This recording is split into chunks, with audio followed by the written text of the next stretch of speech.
more than 30 times farther from the Sun, almost at the edge of our solar system. There's one mysterious planet, Neptune.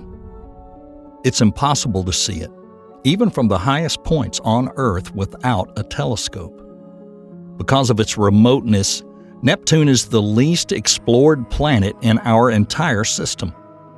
But what could be so mysterious about this planet?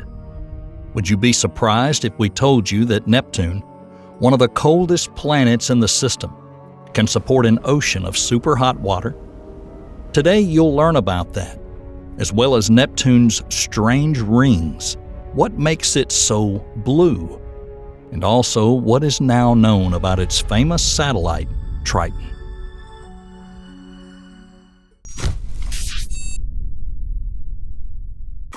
Neptune is an ice giant, about 4 times wider than Earth.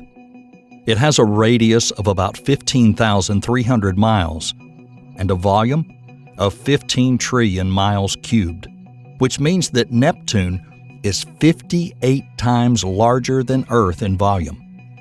The planet is composed mostly of water, methane, and ammonia. Like the other ice and gas giants in our system, Neptune has no solid surface. Its atmosphere extends deep into the planet to the mantle, which is composed of methane and ammonia ice and a rocky core. Nevertheless, scientists believe that the ice giant could theoretically have an internal hot ocean. But how can a planet sustain such an ocean since it's so far from the Sun? It would take sunlight 4 hours to reach the giant's surface. Neptune's average atmospheric temperature is negative 360 degrees Fahrenheit, making it one of the coldest objects in the solar system. In addition, according to recent research, most of Neptune cooled from 2003 to 2018, despite warming near the South Pole from 2018 to 2020.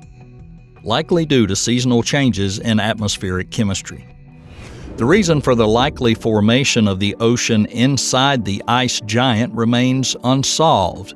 However, scientists suggest that this strangeness can be explained by internal heating. Heat released due to gravitational compression or gravitational interaction between Neptune and one of its satellites, Triton. On the other hand, researchers Sloan Viktorovich and Andrew Ingersoll believe that the probability of oceans on Neptune due to its heat is very low, only 15% at this time. According to scientists' calculation, only in 1 billion years will the chance of an ocean there increase to 40% after the giant cools down.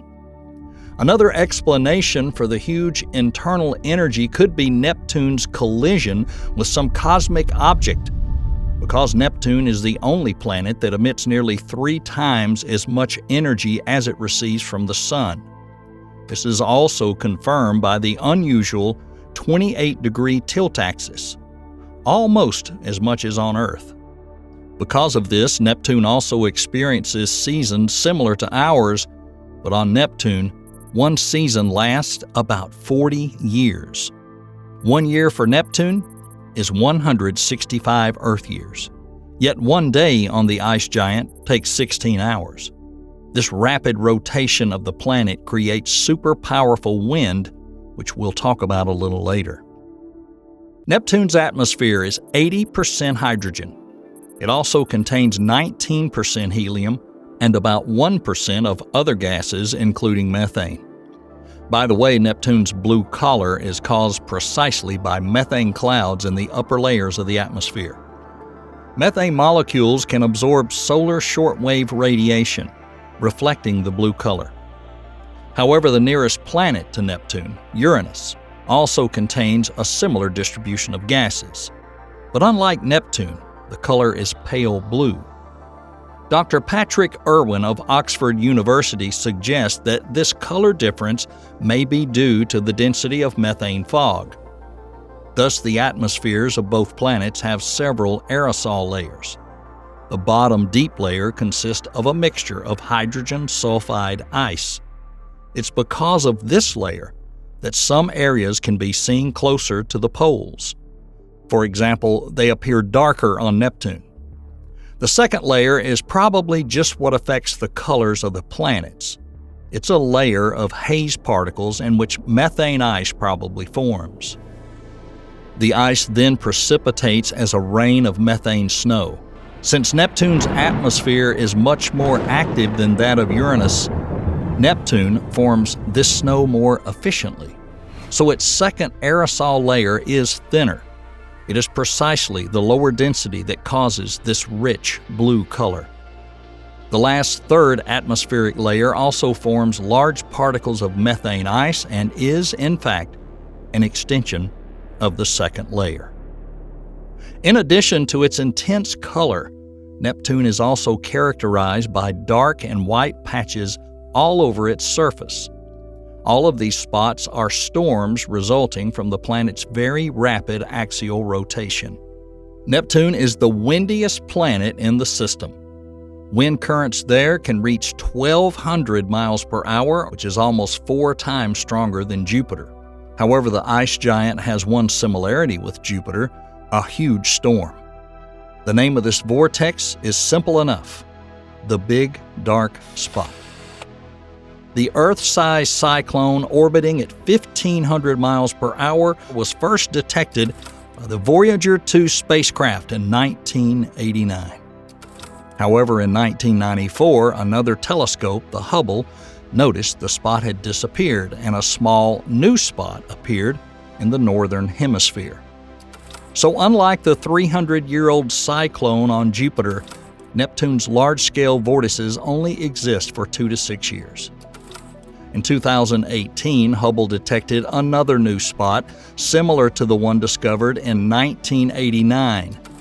The formation of these storms is still unknown, but scientists suggest they originate deep in the atmosphere, forming over several years. These storms still have something to show scientists. The new 2018 spot began drifting southward the following year, where it would have disappeared. However, unexpectedly for researchers, the storm turned around and began moving back north. What's more, a small one probably separated from the big spot. NASA scientists believe the small vortex may be part of the process of breaking up the big storm, which has never been observed before. Such cyclones in previous observations have been accompanied by white methane clouds called scooter because of the speed of motion greater than that of the big spot. They probably form over vortices, where gases freeze into ice crystals. The lack of clouds, the researchers say, may help in understanding the formation of patches on Neptune and similar ice giants. Like other gas giants, Neptune has another feature: a ring system. In 2022, the James Webb Space Telescope took a near-infrared image of the icy giant, showing its faint rings and satellites. The last image of Neptune's rings was taken more than 30 years ago by Voyager 2. In Webb's new photo, about 5 rings can be seen. All rings are named after astronomers who have contributed to the study of Neptune. The closest and most loose ring is called Halley. It consists of about 40% to 70% dust and is 26,000 miles and has a radial width of 1,240 miles. The second ring of Leverrier is much brighter, but much narrower. Its width is a little over 62 miles. The next ring is the widest of all. This is the Lasso ring, 2,485 miles wide. The percentage of dust there is very small, ranging from 20% to 40%. The fourth, Arago ring, is hard to see. It is one of the smallest rings with a radius of 35,540 miles. And it's on the edge of the Lasso, and probably because of its low dust content, is hardly noticeable.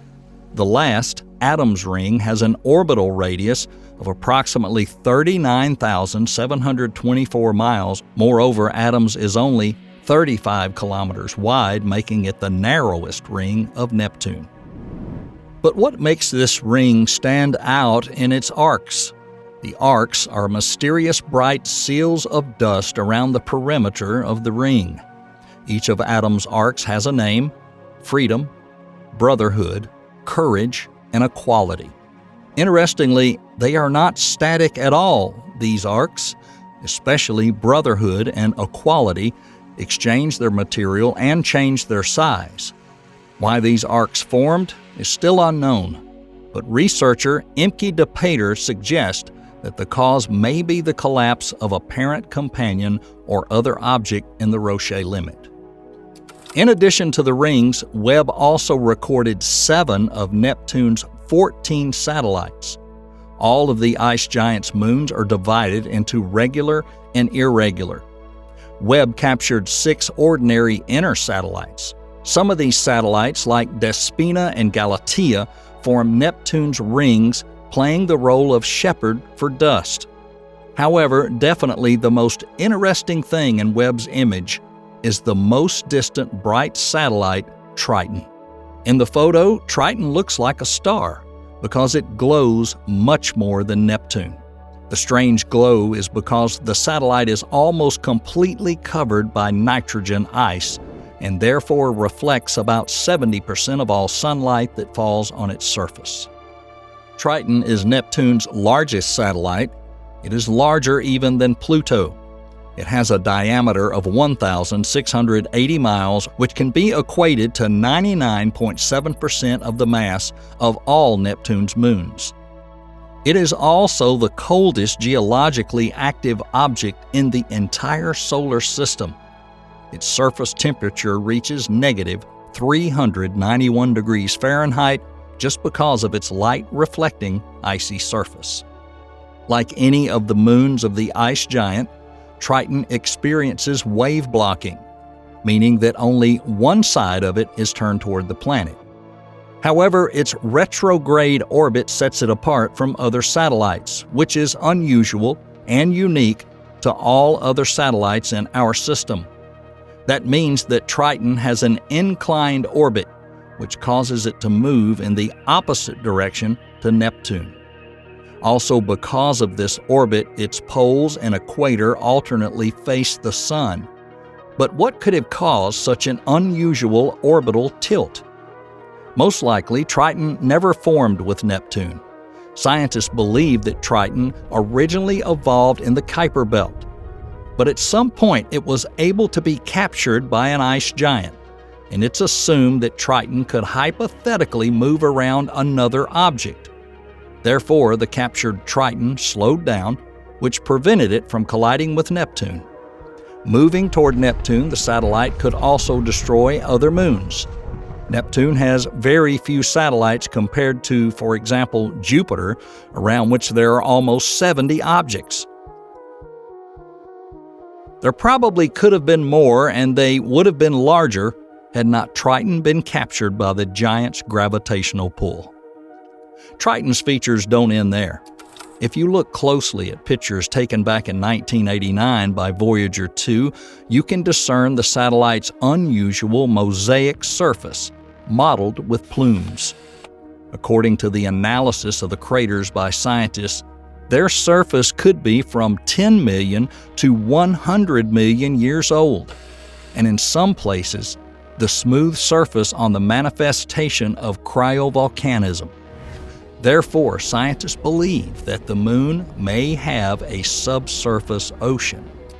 The plumes also probably hint at this and also depict a depression similar to a lake basin. Despite its low temperature, Triton probably retains a lot of ammonia beneath its surface, which slows the freezing of the water. On the other hand, plumes may appear due to heating by sunlight, causing nitrogen to compress beneath Triton's icy surface until the nitrogen escapes. At this point, proving that the satellite could be an oceanic world is very difficult. In addition, solar heating probably forms the Moon's thin nitrogen atmosphere. However, the possibility of life developing there, as on presumably Enceladus, is too early to tell. Given that Triton was part of the Kuiper Belt, does this mean that Neptune can influence its objects? The Kuiper Belt is the boundary of our solar system, also the comet's source.